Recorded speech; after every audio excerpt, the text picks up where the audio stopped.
Dana CSR digunakan sebagai modus operandi untuk menerima fee atau imbalan yang dirugikan bukan hanya keuangannya. Perkara yang kedua, yaitu peristiwa tertangkap tangan terduga pelaku tindak pidana korupsi terkait pemerasan. Kembali ini juga pemerasan dengan modus fee proyek dan dana CSR. Jadi dana CSR itu hanya sebagai bungkusnya saja gitu.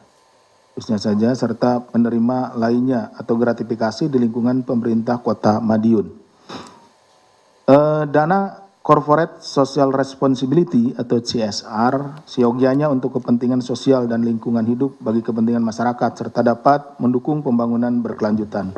Oleh karena itu, dana CSR seharusnya juga memberi dampak manfaat sosial secara nyata bagi masyarakat, bukan sumber keuntungan pribadi atau kelompok tertentu. Jadi dana CSR yang diberikan oleh perusahaan itu seharusnya memang digunakan untuk kegiatan-kegiatan sosial yang tidak tidak teranggarkan gitu ya, seperti itu.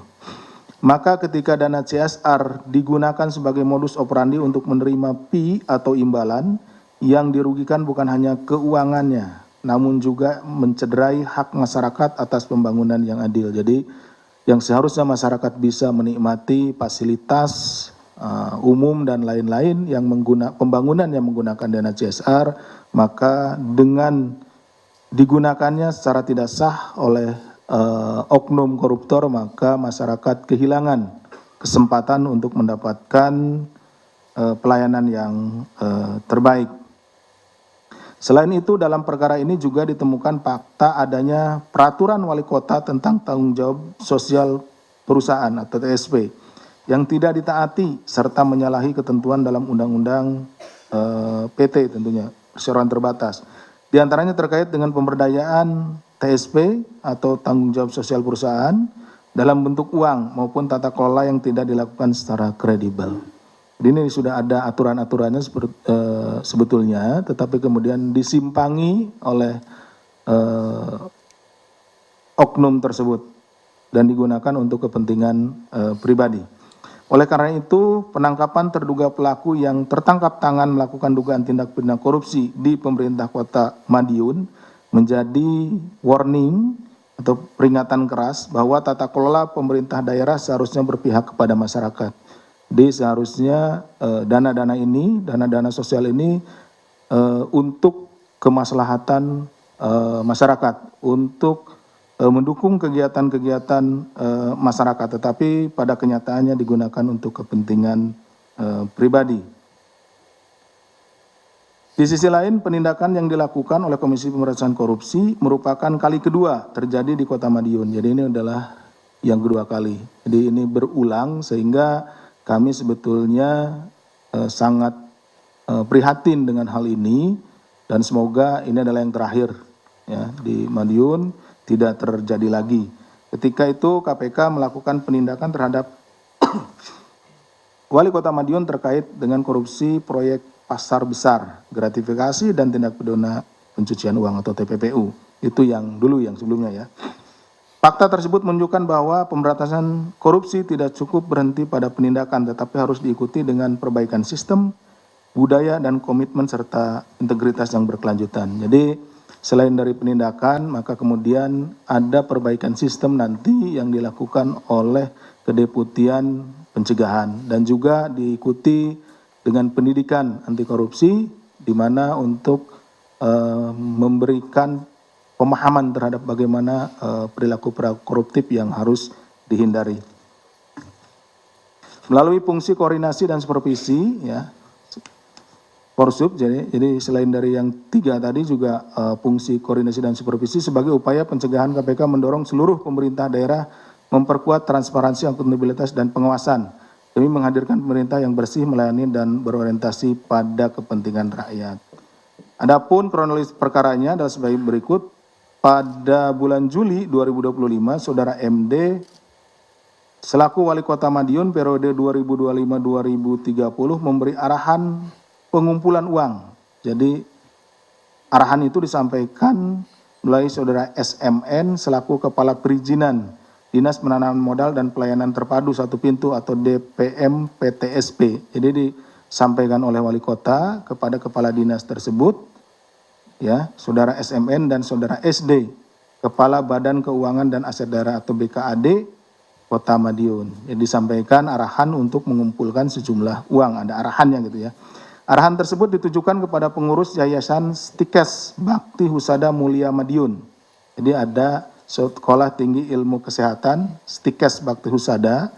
Ini untuk menyerahkan uang sebesar 350 juta terkait pemberian izin akses jalan dalam bentuk uang sewa selama 14 tahun. Jadi ada di depannya gitu ada akses jalan untuk menuju ke Stikes Bakti Husada Mulia Madiun. Dengan dalih keperluan dana CSR Kota Madiun, sebagaimana diketahui Stikes Madiun yang sedang dalam proses alih status perguruan tinggi menjadi universitas. Jadi Stikes ini juga sedang berproses untuk menjadi universitas. Pada 9 Januari 2026, pihak Yayasan Stikes menyerahkan uang tersebut kepada saudara RR selaku pihak swasta yang merupakan orang kepercayaan saudara MD melalui transfer rekening atas nama CPSA. Ini perusahaan ya, CPSA ini. Dari peristiwa tertangkap tangan ini, tim KPK mengamankan 9 orang, yaitu saudara MD, Wali Kota Madiun periode 2019-2024 dan 2025-2030. Jadi ini adalah periode kedua yang bersangkutan ya. Kemudian saudara RR selaku pihak swasta atau orang kepercayaan saudara MD. Kemudian saudara TM, Kepala Dinas PUPR Kota Madiun. Saudara KP, Sekretaris Dinas Kebudayaan Pariwisata, Kepemudaan dan Olahraga, Disbudfora Kota Madiun. Saudara US, Wakil Ketua Yayasan Stikes Bakti Husada Madiun. Saudara EB, Ketua Yayasan Stikes Bakti Husada Madiun. Saudara IM, mantan orang kepercayaan saudara MD. Saudara SK, selaku pihak swasta atau pemilik atau direktur CPMA dan rekanan kepercayaan saudara MD. Dan saudara SG, selaku pemilik Rumah Sakit Darmayu dan developer PT HB. Selain itu, tim KPK juga mengamankan barang bukti uang tunai sejumlah 550 juta. Dengan rincian 350 juta diamankan dari RR dan 200 juta diamankan dari TM. Jadi dari dua orang ini jumlahnya 550 juta. Bahwa dalam peristiwa tertangkap tangan ini, tim KPK juga menemukan adanya dugaan tindak pidana korupsi berupa permintaan fee penerbitan perizinan di lingkungan Pemkot Madiun kepada pelaku usaha seperti hotel, minimarket, hingga waralaba. Jadi selain dari permintaan tadi ke Stikes, ada untuk mendirikan usaha di sana. Nah, dimintai untuk pengajuan izinnya itu diminta oleh oknum wali kota ini. Bahwa pada bulan Juni 2025, MD juga diduga meminta uang kepada pihak developer sekitar 600 juta, di mana uang tersebut diterima oleh SK dari pihak developer PTHB yang selanjutnya disalurkan kepada MD melalui perantara RR dalam 2 kali transfer rekening. Penerimaan lainnya atau gratifikasi, penyidik juga menemukan berbagai indikasi dugaan tindak pidana korupsi lainnya berupa pemerasan atau penerimaan lainnya oleh saudara MD saat menjabat sebagai Wali Kota Madiun. Di antaranya penerimaan lain berupa gratifikasi terkait pemeliharaan jalan paket 2 dengan nilai proyek sebesar 5,1 miliar. Di mana MD melalui saudara TM selaku Kepala Dinas PUPR Kota Madiun meminta fee 6% dari nilai proyek tersebut pada penyedia jasa atau kontraktor. Namun pihak kontraktor hanya menyanggupi fee 4% atau sekitar 200 juta, bahwa kemudian terjadi kesepakatan atas kesanggupan pemberian fee yang dilaporkan oleh TM kepada MD.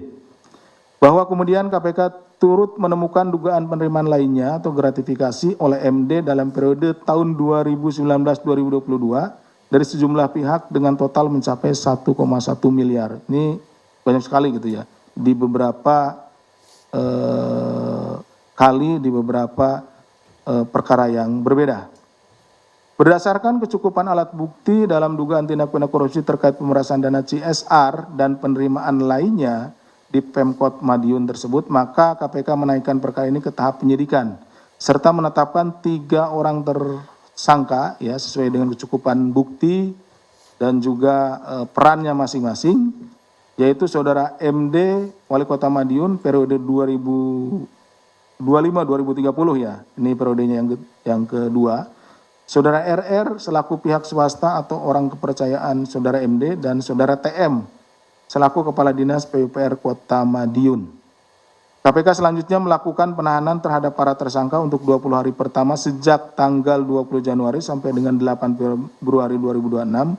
Penahanan dilakukan di Rumah Tahanan Negara Cabang Gedung Merah Putih KPK.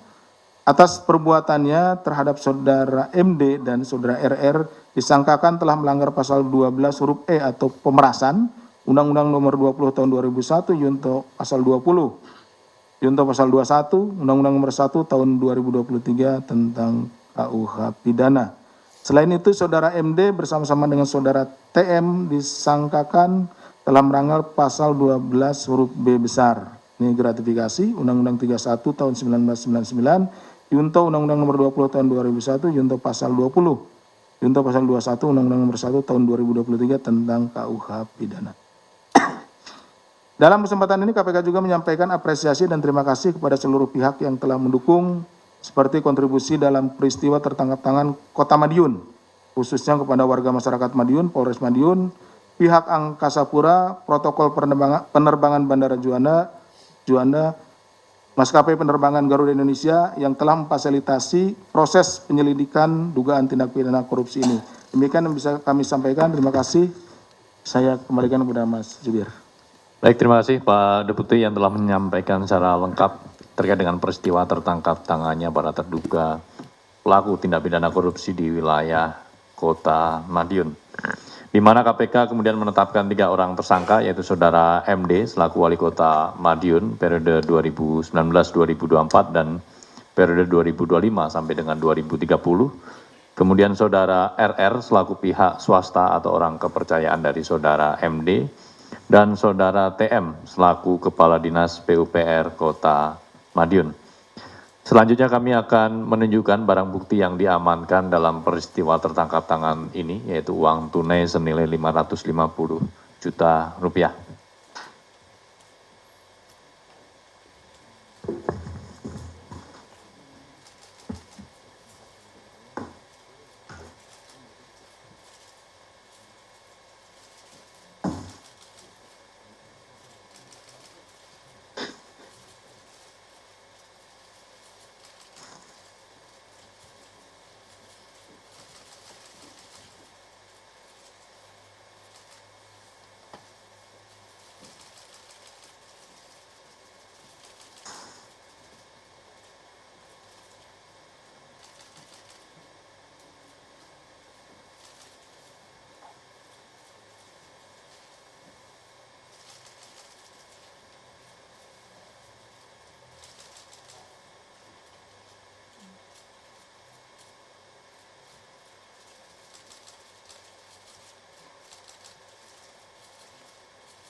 Cukup teman-teman?